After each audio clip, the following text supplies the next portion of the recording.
Okay, what we might do, we have heard from obviously Dr. Fowler, Dr. Sia and Dr. Ralph, but we've got Dr. Vitali, Dr. Rogers, who probably you don't know, some of you may know who they are, some may not. So if you wouldn't mind just give me a quick little bio before we get into the Q&A, just so everyone knows who you are, that'd be wonderful. Maybe Simone, if we could start with you. Sure. So is this thing on? Yeah, okay, thank you. I'm Simone Vitali. I'm Program Manager for Emergencies with Wildlife Health Australia.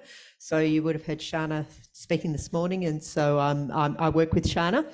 I'm based here in Perth, so many of you I know through my previous life, which was as the senior veterinarian at Perth Zoo. I worked at Perth Zoo for over 20 years, and so I had a lot to do with people working in the rehab sector at that point. I also, subsequent to that, worked at DBCA, so I joined the dark side of government for a while. And during that time, I did a lot of work on emergency preparation, particularly updating the WA Wildlife Response Plan, writing a marine fauna incident plan for strandings and the like. And so that's the expertise I've brought with me into Wildlife Health Australia. Great, thank you, Simone. Really comprehensive. Yes, I think Simone's responsible for training a lot of the wildlife medicine vets in WA. I'm Meg. I'm the senior veterinarian at the WA Wildlife Hospital. So I was actually a rehabilitator before I was a vet. So I've been doing both for a while now. Yeah, very excited to be up here amongst this amazing panel who have many, many years on me. She's saying we're old. Years of experience. Did you hear old?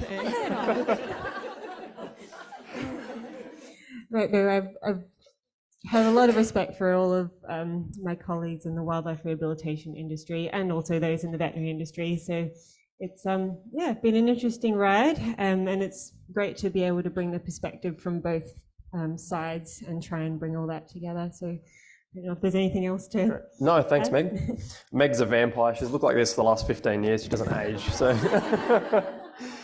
All right, well, look, we might get started. Now, we've basically posed one question to start the ball rolling, and then we've also had quite a few questions, so we aren't going to be able to get through them all. We've highlighted, some of them are a little bit similar, so we've highlighted a few that we're going to try and hopefully get a bit of controversy going, maybe not. So the very first question, I might, Dr. Ralph, ask if you wouldn't kick it off, is what support does the veterinary industry need to achieve better outcomes for wildlife? Thanks for that. Can you hear me? Yeah. Oh, that's a pity. Right. Difficult question because it's a complex question like everything I talk about.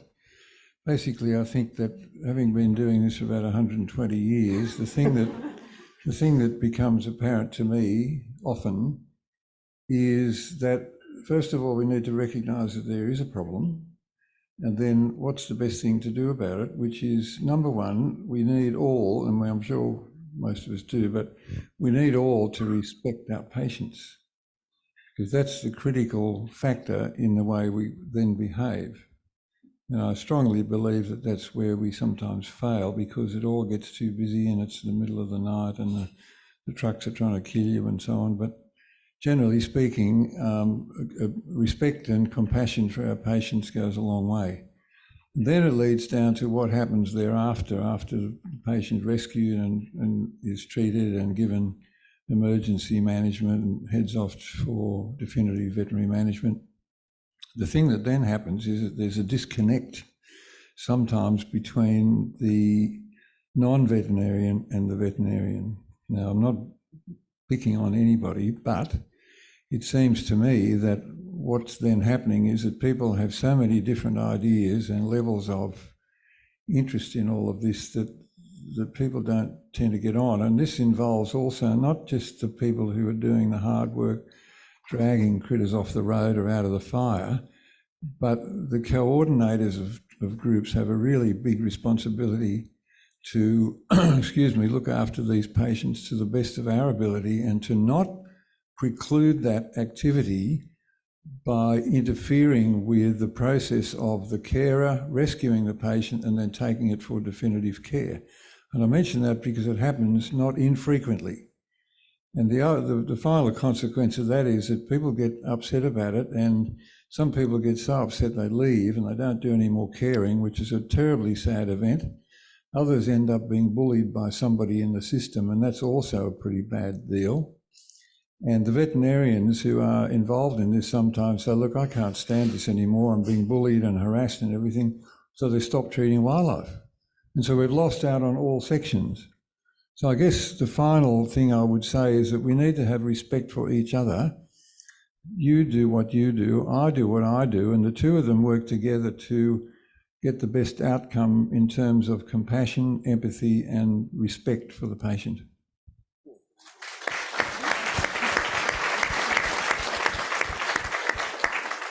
Good luck, Meg.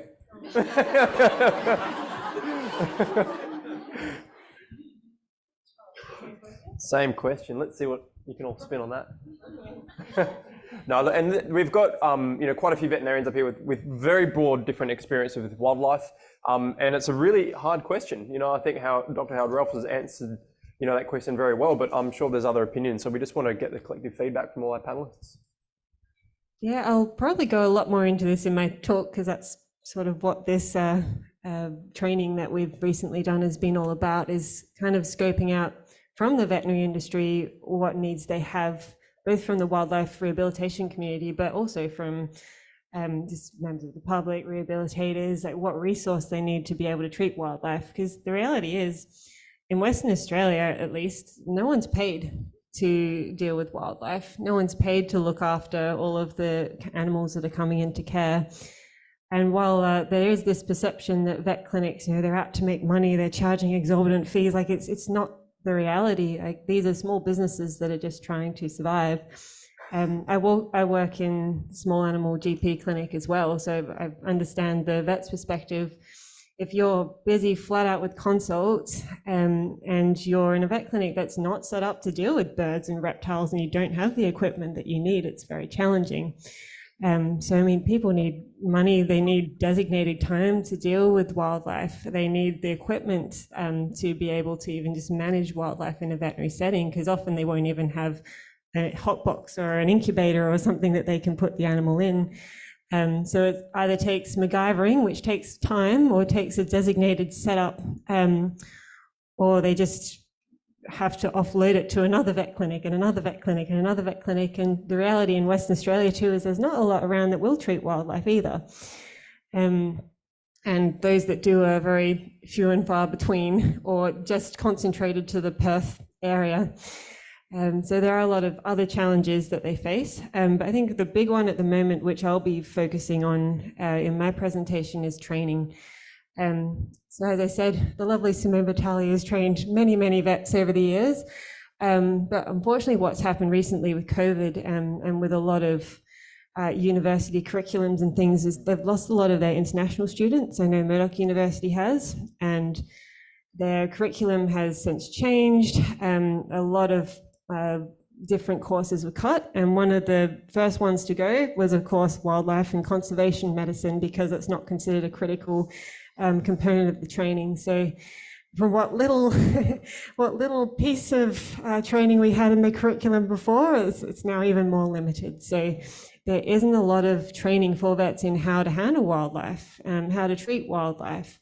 There's a bit, and there's a lot of information that we're given from other species that we can extrapolate from, and there's a lot of prior knowledge from other areas that we can definitely apply to those situations. But in how to, even the simple things like how to get a possum out of a box, your average vet might not even know how to do that safely. So there's a demand for training, and there's a real demand for training. So that's what we're really trying to do as an organization now, is make this training available for free for vet clinics to try and close that gap a little bit and have treatment plans and things that they can refer to that makes just their life a little bit easier.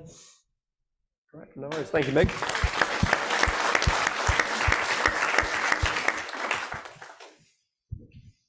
Just first up, a plug for the training that WA Wildlife has been involved in developing, because I think the thing that's super appealing about it is that it is very practical, and they've really come at it from the perspective of a private practitioner. And that's something that as vets we can be very bad at, is that when you get your area of interest, you think, ooh, everybody needs to know what a bird spleen looks like because it's really exciting. And really, of course, you don't need to know that in order to handle a raptor. So being selective in what we give to an audience so that they can do basic things is an art form. And so I'll leave you to talk about that a bit further later on.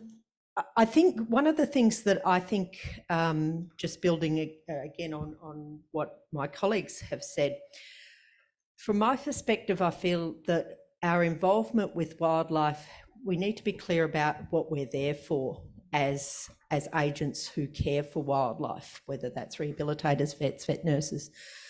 And to my mind, there's two things. We're there for individual animal welfare, and we're there to safeguard biodiversity. And achieving those two aims should be in our heads with whatever we're doing. Which brings me on to the whole question of the E word, euthanasia.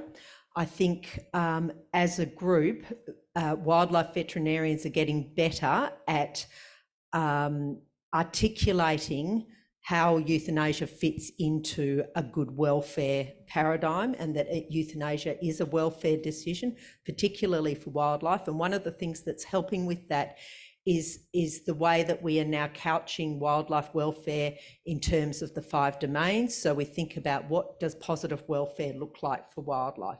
And for wildlife, unlike any domestic animal, a component of positive welfare is that they don't want to be where we are.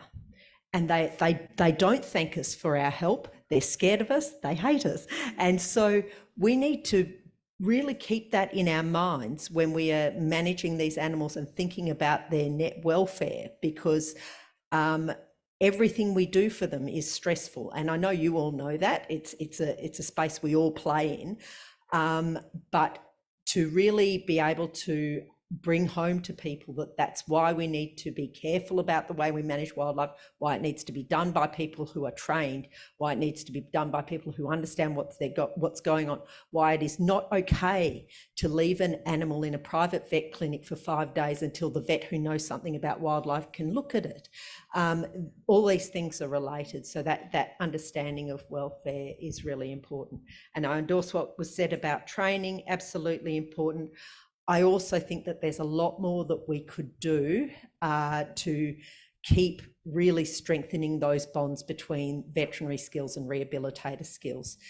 In the whole cycle of an animal coming into care, there is a tendency for us as vets to look at treatment and triage and so on, and then it goes to rehab. And the disconnect that happens there, if you've got a good relationship, that happens smoothly, and then that animal's on its trajectory to release.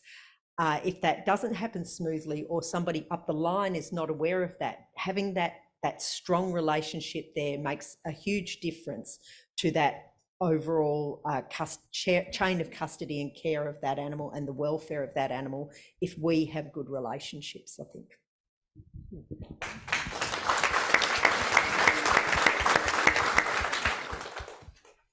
It was interesting when you said the E word, I thought you were going to say education, euthanasia. But E word's a good one. Some of you have heard my personal journey, and I want to say this. I want to talk about 3 things that probably can make a difference. In my first job as a new vet, I was literally identified at the 3-month mark by the bird coordinator. This was for native animal, it was native ARC, or Hunter Valley, I've forgotten already. And she literally said, Lynn said, Anne, let's make a team. I will rehabilitate, you will diagnose. Now, what this actually meant was, if you like, this is a one-on-one mentoring. So that's my first job for all of you. How do you improve this? Find a vet, and I was going to say love them, but it's no longer appropriate, is it? But I want you to mentor them. I want you to find these new graduates and say, we're going to make a team. Together we would be stronger than the whole. But what Lynn and I did was that when we made a mistake, either of us on the team made a mistake, we would bring it back to the other team member and we would learn from it. And I am amazed at how much I learned in those first 2 years because I would acknowledge my mistakes. When I went back to the Hunter Valley 10 or so, 20 years later in my career to manage the RSPCA hospitals, what we saw was what I called the end of shift. So essentially what they would do is that they would pick up the animal from clinic A and they would open it up in the box in the car, the wildlife carers would, then take it to clinic B and get it euthanized. Now, how do the vets in clinic A learn? So I'm sorry, that is back to you. How do we help with these better outcomes? It's a difficult conversation. I'm sorry, this wing's broken. I can see a bone. I'm not leaving this clinic and this busy afternoon reception where there's a whole bunch of people called clients that no one wants to piss off and essentially say, this isn't good enough welfare. Tough one, but I think it can be done diplomatically, and that's the difference. The other thing, yes, I was going to say is education. So I'm going to share with you an observation. I made a decision in the year 2000 to start Fauna Oz education, and I made a conscious decision to train wildlife carers, not vets. So let me ask the question here, and this is to prove a point, it's not to be grandiose. Who here has attended, I'm going to say training, any training at all? I'd love to see whether or not, so most people have done some kind of training. Okay, we've got vets in the room. How many of you have come to training, an 8-hour day of training by a local wildlife carer group or myself or Howard? It's not enough, is it? So the question is, how do we get the vets to these training days? Now, I love the fact that WA's got an initiative. I love the fact that Wires has an initiative as well, out of the fires as well. Can you please encourage your vets to do that? It comes as this very, very dull, boring email, and you know what? It's a flick. No, let's reinforce that at least one wildlife carer organisation is paying for this for free. Now, all of the carer groups, whenever I have taught, have encouraged and actually paid for vets to attend the training. Do you want to know how many vets I've trained this year? I've done 6 days. I'm at under 10. We've got 3 vets in Southeast Queensland out of 80 people who attended. Some people drove for 3 hours to come to this training. It was an absolute COVID super spreader for sure. I think all of Southeast Queensland, if some one person had COVID at that, it went as far as Ipswich and as far north as Mackay. I don't know how to get vets to that. I think they're time poor, and that's why some of these online training modules, I think, are some of the answers. But many of you have been so good as to buy my manuals today. Now you're going to come back to the stand tomorrow and buy one for your local vet clinic. Put a resource in to the place. And I'm still big on paper because I'm so last century and the century before, back as far as papyrus, in fact. But I feel that having a resource there, or better still, come to the clinic with a training manual, I don't care whose it is, and say, hey, I've got this really great resource. Can we read it together?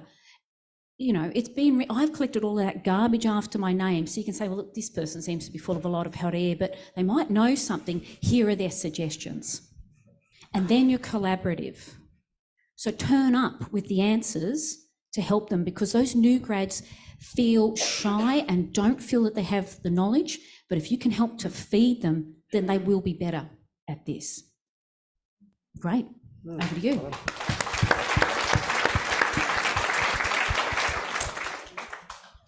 Anne was one of the first people I saw when I walked in today, and I had to stop buying her books at 5.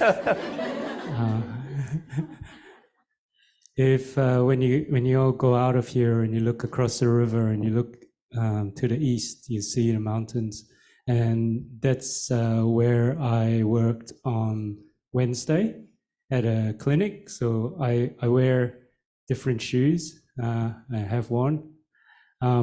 And so we had a possum come in, and I have said to them, the nurses, when it comes in, treat it as a normal animal that would come in, like a dog or a cat.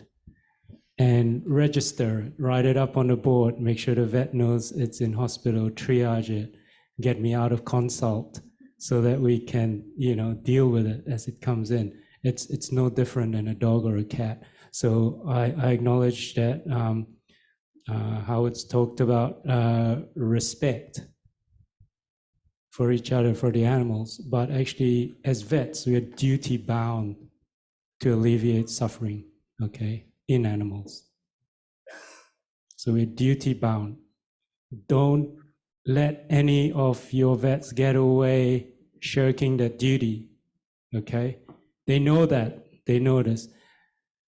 What happened after that is, if I hadn't known what to do with it, I would have called up WA Wildlife, because I know they've got vets there rather than one of the other shelters. And that's exactly what we did anyway.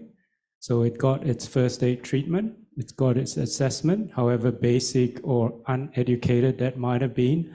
You write the notes and you have an admission sheet. So all of your vets, encourage them, mentor them to have this. Give them a copy of something that they don't have to spend a lot of time on. They just put their letterhead on and they're good to go.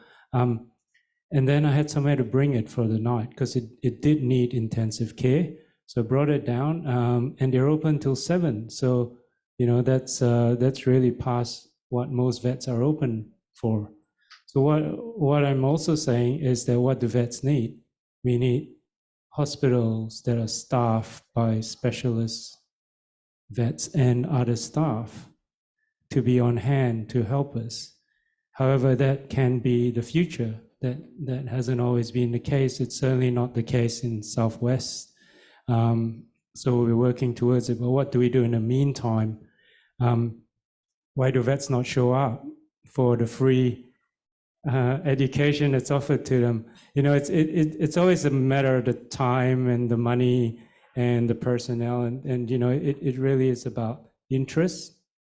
So then I'm working with Fauna and a few other rehabilitators, and I see how Fauna manage their relationship with the vets. It's wonderful. They're having this conversation, and look, they were so busy, we're not even going to call them, okay? And these other ones, they're kind of okay, but they won't know what to do with this, so we're going to take them to that vet. And that sort of thing. So everyone's different, everyone's got their own interests, everyone's got their own abilities. If you can start to manage that, to recognize that as well in the meantime. But they're also raising awareness, they're raising funds, they got a big plan to build a wildlife hospital in the Southwest that's going to be funded by ecotourism. So that's where we're going, and that's where we are now. Right. No, thank you very much, Sean. Well, we've got a lot of questions, and I think we're probably only going to have time to squeeze 2 in. So I'm going to merge 2 questions together, and it sort of ties in a little bit to what you've all been talking about, but I think this one's just going to delve a little bit deeper.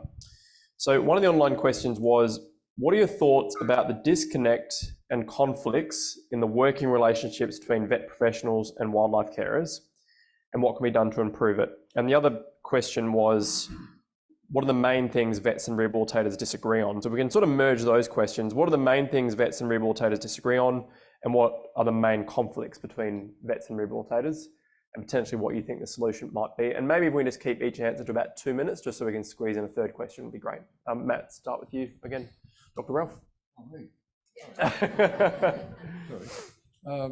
Well, once again, it's a complex question, but I think that part of the disconnect comes from mistrust, and I know that people talk to me all the time, and I won't divulge any secrets, but people are concerned that if they seek veterinary help, then the outcome will be less than they had wanted or thought was reasonable, and I'd have to agree that oftentimes that's true.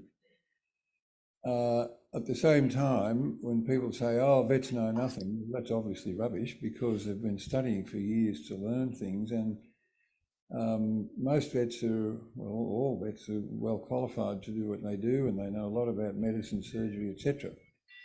I think The problem comes when we talk about the availability of service, which is something to do probably at times with a time factor.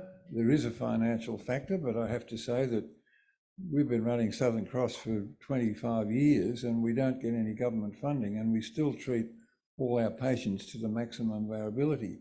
So just simple funding is not necessarily the total answer. I know there's an issue with funding, and certainly we all feel that, and veterinarians in practice, I've been there, I've done all of that, I know a lot about that, but treating an occasional possum or whatever is not a big ask. And as you were saying about, it's our responsibility, we have an oath to protect and take care of our patients and look after them the best we can and treat their pain and not let them suffer in the dog room sitting in an empty cage with nothing there but a piece of apple for 4 days. I mean, that's just irresponsible. Doesn't happen often, but I have seen it. And I guess what I'm saying is that there needs to be a better understanding from some people. There needs to be a different commitment from people. And one thing that veterinarians find intensely irritating is when people turn up and say, well, I want you to do this, because they're highly trained to do what's appropriate medically.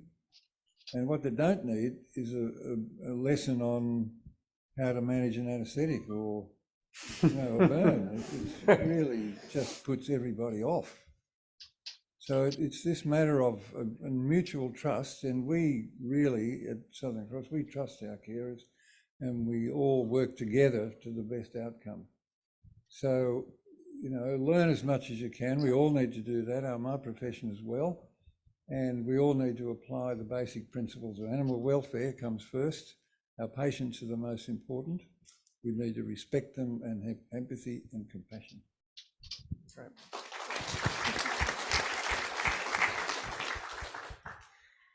Where do I start?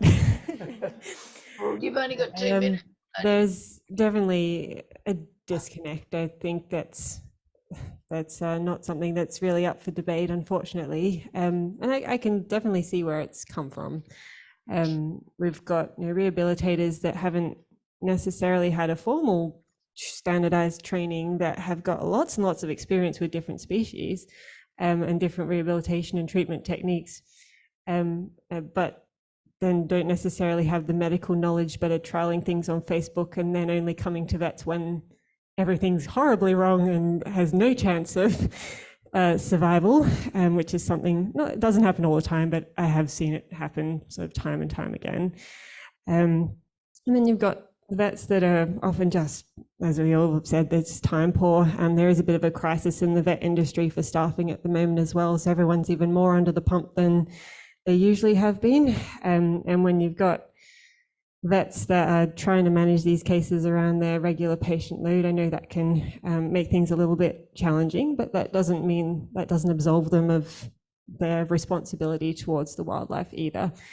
I think, as Howard has said, trust is a big issue, and a lot of those issues, a lot of that comes around the discussion around euthanasia and what's best for the patient. And I think there's a lot of different trains of thought when it comes to that topic in particular. And look, not everything's going to be black and white, but I think that's why we do need to have these conversations, and you do need to have that trusting relationship with your veterinarian, because sometimes it might be, say, a viable issue that can be treated, but it's going to require quite a long rehabilitation period with multiple interventions along the way.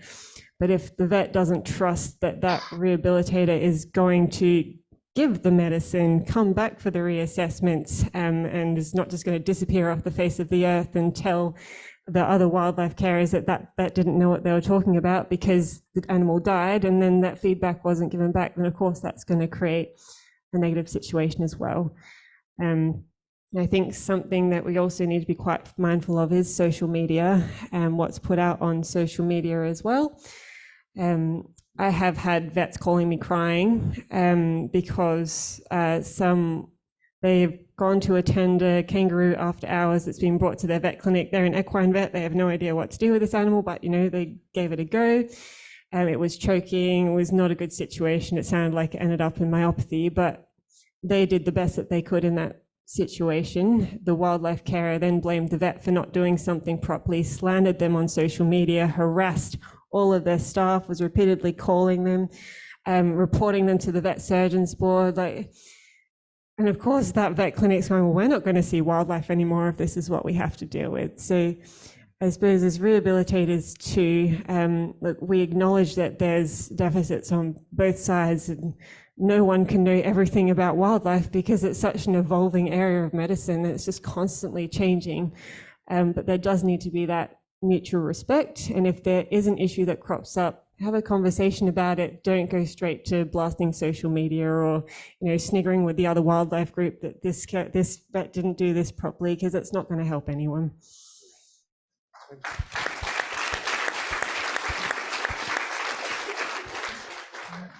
I think the veterinary rehabilitator conflict thing is a microcosm of something that goes across the veterinary profession, which is this veterinary lay relationship.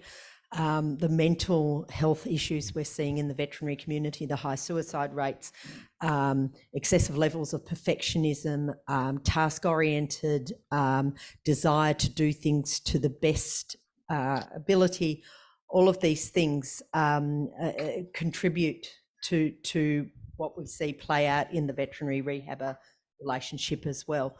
And really, I think that the best thing that we can do to resolve that is to treat each other kindly and to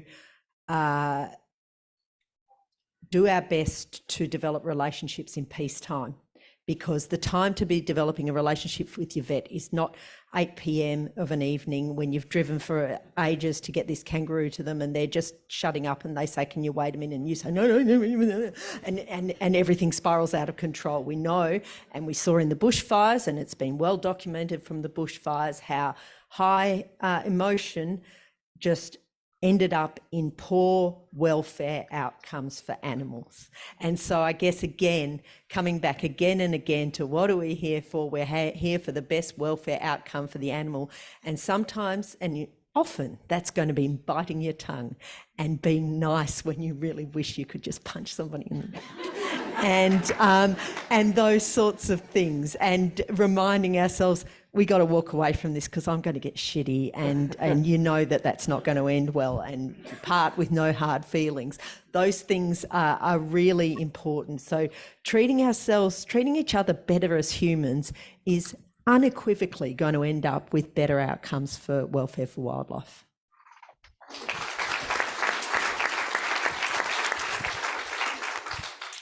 And on that note, has everyone heard of Sophie's Law? Or is this just a South Australian thing that's happening? Yeah? So it's, again, be kind to vets, isn't it? Give what you want to receive. You want respect? Show it. Yeah? And I really want you to question why euthanasia is such a trigger for so many people.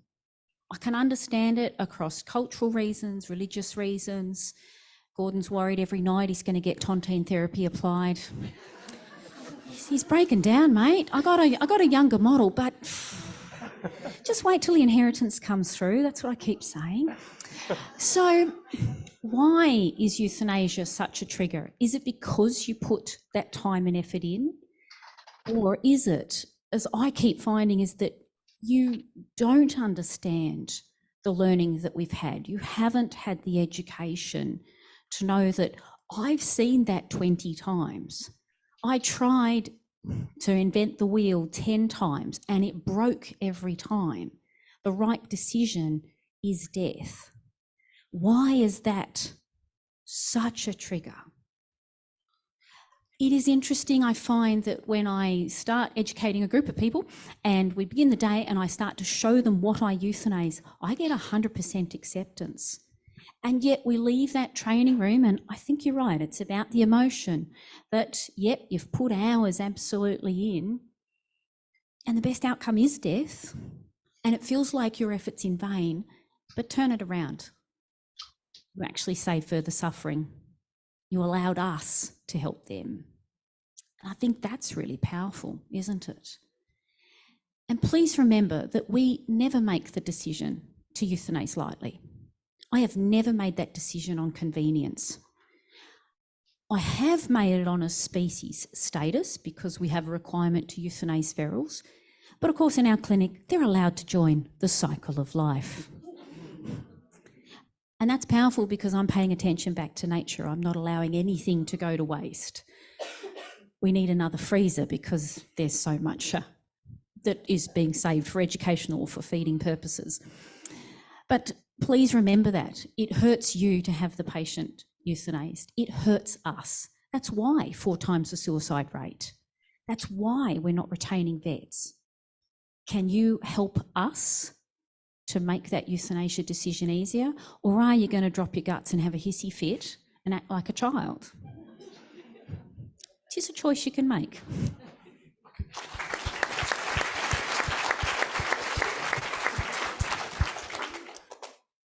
I've got a suggestion. How about in peacetime,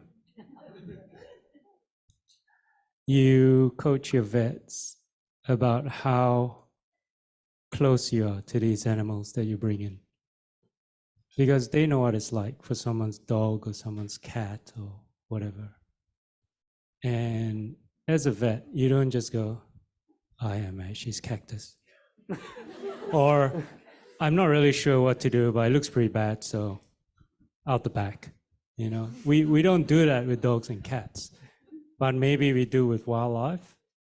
So in peacetime, coach them about the importance of that, the importance of communicating to you as clients, as they would with their clients, and you know, sharing that knowledge about why they've seen it 100 times, 10 times, 4 times before, and it didn't work, and it was really bad for the animal.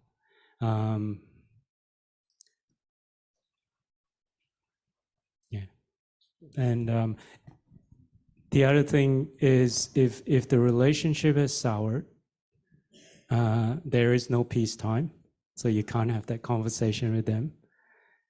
Maybe see if you can find someone who'll be a mediator. I would expect that the department, the wildlife conservation department, would be that person, that mediator, okay, the referee in the match of, you know, Australia versus France, but and maybe we can coach them as well.